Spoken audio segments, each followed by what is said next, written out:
You know, the interesting thing happened in the 2005 election, I forget which was very, I mean, I won the election, but it was a tough election.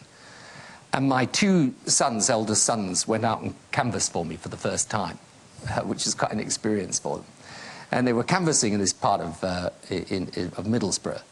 And my second boy, Nicky, who's a good sense of humour, was sort of knocked on this door. And this guy opened up, obviously didn't know he was my son, and just gave him a complete volume of abuse about, you know, oh, I hate that Tony Blair, he's the most terrible prime minister we've ever had, you know, blah, blah, blah. Anyway, closes the door, and Nicky sees my other son, Ewan, canvassing a different part of the speech. He says, of the street, and he says, look, go to that guy in number 9, he's a huge fan of Dad's, he'd love to speak to you.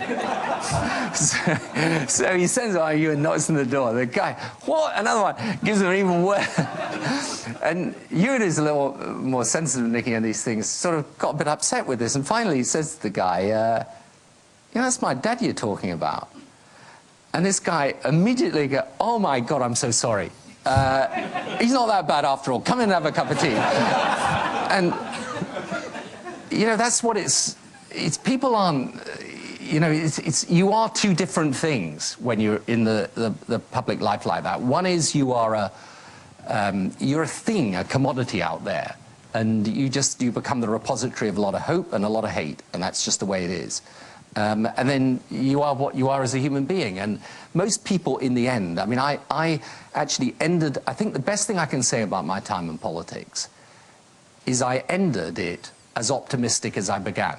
I didn't end it with the same popularity or the same position, that's for sure, but I ended it inside myself with as little cynicism and as much optimism as I began. And if you can say that, well, it's about as good as you're ever going to get. So if we